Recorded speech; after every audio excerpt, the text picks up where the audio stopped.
नमस्कार, आपके साथ मैं हूं विद्यानाथ झा। ट्रिपल तलाक पर सुप्रीम कोर्ट में बड़ी बहस जारी है। जी न्यूज लगातार इस मुद्दे पर बड़ी बहस कर रहा है। अभी ट्रिपल तलाक पर सुप्रीम कोर्ट में सुनवाई चल रही है और ताजा अपडेट यह है कि केंद्र सरकार की तरफ से अटॉर्नी जनरल ने कहा है कि अगर 3 तलाक को खत्म कर दिया जाता है तो केंद्र मुस्लिम समाज के लिए तलाक पर नया कानून बनाएगी। बड़ी खबर यह है कि सुप्रीम कोर्ट हलाला और बहुविवाह पर भविष्य में सुनवाई कर सकता है। सुप्रीम कोर्ट ने कहा है कि दोनों मुद्दों पर भविष्य में सुनवाई के रास्ते खुले हैं। अटॉर्नी जनरल मुकुल रोहतगी ने सुप्रीम कोर्ट में आज अलग अलग देशों में वैवाहिक कानूनों की लिस्ट कोर्ट को सौंपी, क्योंकि कोर्ट की तरफ से यह मांगी गई थी। मुकुल रोहतगी ने कहा है कि जब पाकिस्तान और बांग्लादेश जैसे कट्टरपंथी देश, जहां धर्म के आधार पर सब चीजें चलती है, ऐसे देश सुधार की ओर बढ़ रहे हैं और हम धर्मनिरपेक्ष देश होकर भी आज तक बहस कर रहे हैं। उन्होंने कहा कि देश के कई हाईकोर्ट एक साथ 3 तलाक के खिलाफ आदेश दे चुके हैं।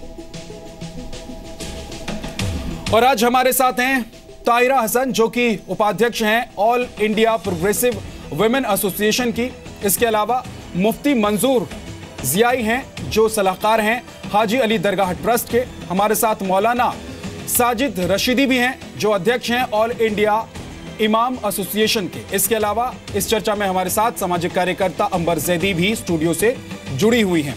सबसे पहले आज एक बड़ी बात जो कोर्ट में कही गई है एजी की तरफ से, वो ये कि अगर कोर्ट 3 तलाक को खत्म कर दे तो सरकार इसके बदले मुसलमानों के लिए एक कानून लाने को तैयार है, यानी कि सरकार की तरफ से एक कानून लाया जाएगा। तो क्या इस पूरे मामले को लेकर अब इस तरीके से सोचने की जरूरत है कि सरकार अगर तैयार है तो मुस्लिम समाज को भी तैयार रहने की जरूरत है, या फिर क्या मुस्लिम समाज इसको लेकर तैयार है? मौलाना सजीद रशीदी साहब, क्या आप लोग इसके लिए तैयार है कि अगर 3 तलाक कोर्ट की तरफ से खत्म कर दिया जाता है और सरकार कोई कानून लेकर आती है तो आप लोग मानने को तैयार हैं? देखिए, एक चीज़ मैं आपको बता दूं, जब देश का संविधान बना था उस वक्त निकाह, तलाक और वरासत के मसाइल को पर्सनल लॉ पर छोड़ दिया गया था। देश के संविधान के अंतर्गत इसको नहीं लाया गया था, इसीलिए चूँकि ये मुस्लिम पर्सनल लॉ है। ये बात जानने और समझने की है कि ये कह देना तो बहुत आसान है, लेकिन इसका करना बहुत मुश्किल है। आप कैसे उसको किस दायरे में लेकर आएंगे और कैसे इस पर कानून बनेगा, ये एक बहुत लंबी प्रक्रिया है जिसको मैं समझता हूँ कि करना इतना आसान नहीं है। लेकिन देश का जो संविधान है उसको हर मुसलमान सम्मान करता है और करेगा। पहले भी करता था, आज भी कर रहा है, बाद में भी करेगा। लेकिन ये सच्चाई है कि देश के कोर्ट को और देश की सरकार को ये सोचना चाहिए कि मुस्लिम पर्सनल लॉ में कहीं ना कहीं दखलंदाजी ना करें। ठीक है, हर धर्म का इसमें क्या दिक्कत है? अगर सरकार कह रही है कि ट्रिपल तलाक से परेशानी हो रही है, मुस्लिम महिलाएं परेशान हैं, इससे त्रस्त हैं, उनकी पीड़ा बढ़ी है इससे, तो अगर इसको कोर्ट की तरफ से बंद कर दिया जाता है, खत्म कर दिया जाता है और एक नया कानून सरकार की तरफ से लाया जाता है, तो इसमें क्या दिक्कत है? कोई भी दिक्कत नहीं है। इनफैक्ट मुझे तो बहुत खुशी होगी, हम इस चीज़ के लिए कब से लड़ाई लड़ते आ रहे हैं। अगर हम पर्सनल लॉ की बात करें, जैसे साजिद रशीदी साहब ने कहा है कि मुस्लिम पर्सनल लॉ है, तो अगर हम मुस्लिम पर्सनल लॉ मानते हैं तो फिर सब चीज़ों के लिए मान लें, सारी चीज़ों के लिए माने। जब औरतों के हुकूक की बातें आती है तो हम सिर्फ पर्सनल लॉ की बात करते हैं। अगर पर्सनल लॉ है तो फिर पूरी तरीके से पर्सनल लॉ माने, या फिर हम इंडियन कॉन्स्टिट्यूशन को माने। हम एक तरफ हो सकते हैं, दोनों नाव में सवार नहीं हो सकते, मेरा ये मानना है। मंजूर साहब, क्या आपको भी यही लगता है कि एक तरफ हो सकते हैं, 2 नाव में सवारी नहीं करने की जरूरत है?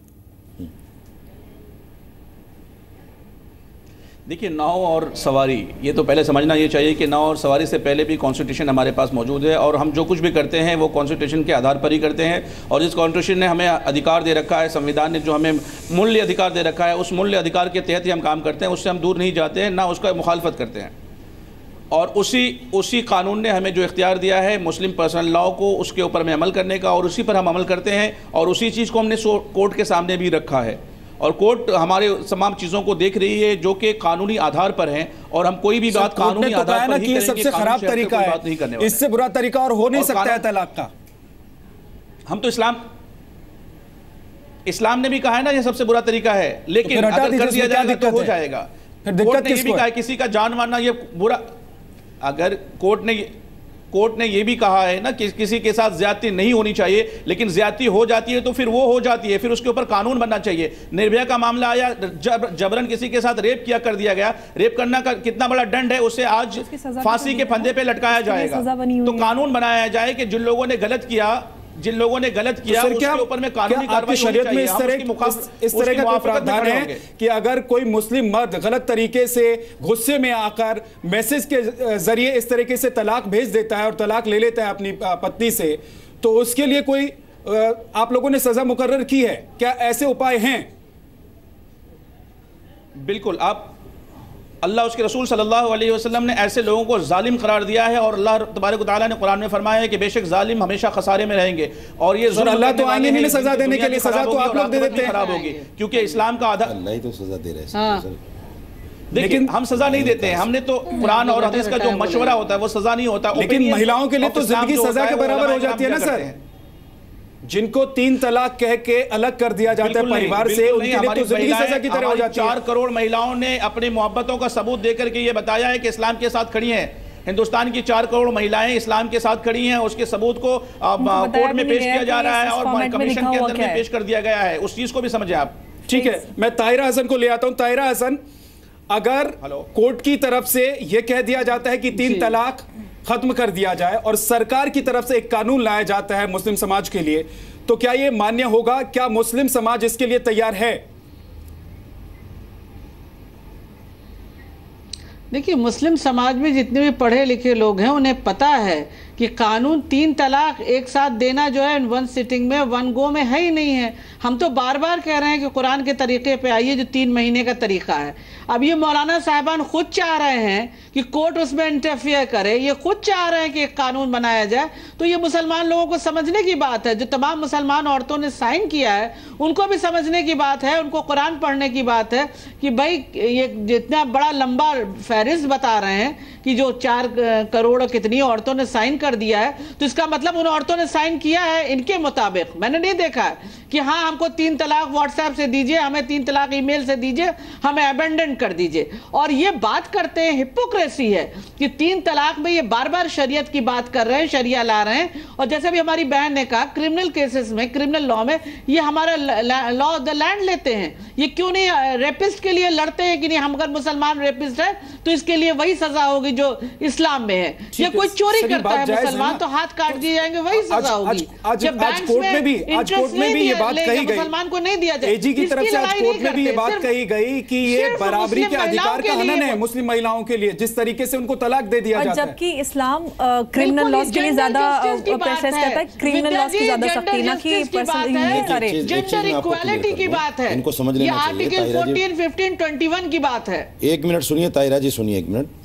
अमर जैदी भी बैठी हैं, मैं एक बात साफ कर देना चाहता हूँ। जहाँ इस्लामी हुकूमत है वहाँ क्रिमिनल के भी इसी तरह के अलग अलग जो सजाएं हैं वहाँ हैं, लेकिन हिंदुस्तान में सुनिए 1 मिनट सुनिए, पाकिस्तान आपसे ज्यादा प्रोग्रेसिव नहीं है। वहाँ उसने 3 तलाक को खत्म कर दिया, नहीं किया, उसको गलत कोड करते हैं। सुनिए, देखिए जहाँ इस्लामी हुकूमत है वहाँ चोरी पर हाथ काटने की सजा है, वहाँ रेप पर जो है फांसी देने की सजा है, वहाँ है। लेकिन यहाँ चूंकि मुसलमानों में, हिंदुस्तान में इस्लामी हुकूमत नहीं है, तो हम उन तमाम सजाओं को कैसे लागू कर सकते हैं? क्यों नहीं कर सकते? जब 3 तलाक को लागू कर सकते हैं तो फिर आप इस्लामिक लॉ में है, लेकिन हम लागू नहीं कर सकते चूंकि हमारी हुकूमत नहीं है। ये इनको मानना पड़ेगा, समझना पड़ेगा। ये बहुत बड़ा कंफ्यूजन पैदा कर रही है। दूसरी बात ये है, पाकिस्तान का आपने जिक्र किया, ये 22 मुल्कों का लोग जिक्र करते हैं, वहाँ जो 3 तलाक बैन नहीं है, वहाँ सिंगल सिटिंग में 3 बार तलाक कहना, 1 बार 3 तलाक कहना, ये पाबंदी लगाई गई है। तो ये इसको हम नहीं मना करते हैं, इसको हम नहीं मना करते हैं, बुराई क्या है? जुल्म को हटा सकता है। ठीक है ताहिरा जी, मैं आपके पास आता हूं। ताहिरा जी सुनिए, इन्होंने बात को पूरा होने नहीं दिया, इनसे कहिए पहले तो ये चुप हो जाएं, जब इनका नंबर आए फिर बोल लें। निर्भया कांड के बाद आपको याद होगा कि रेप पर जो है एक सजा मुकर्रर हुई है, एक सजा तय हुई है कि उसको फांसी दी जाएगी। हम ये कहते हैं कि आप चोरी काटने पर, हाथ काटने का, चोरी करने पर हाथ काटने की सजा रखिए, हम उसको मानेंगे और सबको मानना चाहिए, अच्छी सजा है। चोर जो है चोरी नहीं करेगा। जैसे फांसी की सजा आपने रखी है, ये इस्लामिक कानून है, आप ले आए, हम अप्रिशिएट करते हैं उसको। ऐसे ही 3 तलाक पर जो सिंगल सिटिंग में 3 तलाक देता है, आप 10 साल कैद बामुशक्कत की सजा दीजिए, हम उसको मानेंगे, क्योंकि हजरत उमर के जमाने में भी ठीक है। अमर ज़ैदी, उसमें बुराई क्या है? छोटा सा कमेंट, उसके बाद एक छोटे से ब्रेक के लिए मैं जाना होगा।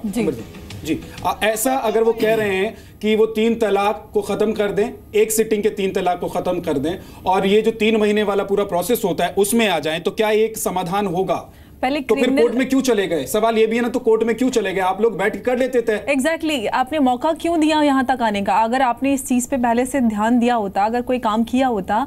आप मुस्लिम पर्सनल लॉ बोर्ड वाले वो बोल रहे हैं कि हमने 4 करोड़ मुस्लिम महिलाओं से साइन करवा लिए, लेकिन उन्हें एक भी विक्टिम का पता नहीं है जो विक्टिम इस सारी सिचुएशन से जूझ रहे हैं।